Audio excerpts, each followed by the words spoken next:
ઘણા મિત્રોની કોમેન્ટ હતી કે અમે કલકત્તી બનાવીએ છીએ ને તો અમારે મોઢા ઉપર કે ચાંદા પડી જાય છે કે बैगन તો આજે હું કલકત્તી બનાવતા શીખવાડીશ તમને સાચી રીતે. એમાં જો તમે ભૂલ કરશો તો તમને ચાંદા પડી શકે છે. તો ચાલો સૌથી પહેલા હું કલકત્તી બનાવીને તમને શીખવાડું. સૌ પહેલા તમારે ચૂનાની ટોટીને નીચે રાખી દેવાની છે. પહેલા હાથમાં લેવાની છે કલકત્તી બુધાલાલ જે હોય તે. સૌ પહેલા તમારે આ ડાબા હાથમાં આવી રીતે લેવાની છે. જમણા હાથમાં નથી લેવાની. જમણા હાથમાં લેશો તો ડાબા હાથના અંગૂઠાને રંગ ચડી શકે છે. જમણા હાથમાં નથી લેવાની, ડાબા હાથમાં લેવાની છે. ચાલો આપણે આ કલકત્તી લઈ લીધી. भाई यहाँ पे क्या हो रहा भाई, ये कहाँ फंस गया भाई मैं. કલકત્તી લઈને તમારે કલકત્તીના પાછળ મૂકી દેવાની છે બધે. એનું કાંઈ કામ નથી. પછી લેવાની છે ચૂનાની ટોટી. ચૂનાની ટોટીમાંથી તમારે થોડું ચૂનું રાખવાનું છે. વધારે નથી રાખવાનું મિત્રો, થોડું જો.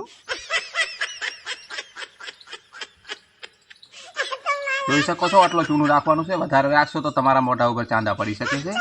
હવે આ ચૂનાને પણ આપણે સાઈડમાં મૂકી દેવાનું છે. એનું કામ પૂરો થઈ ગયો. હવે આપણે આમ કરીને મસળવાનું છે જમણા હાથના અંગૂઠાથી. આવી રીતે આમ મસળી લીધો. હવે નાના છોકરા તાળી વગાડે એવી રીતે આપણે 2 થી 3 વખત તાળી વગાડવાની છે આમાં. ચાલો જોઈ શકો છો કેવી વાગે.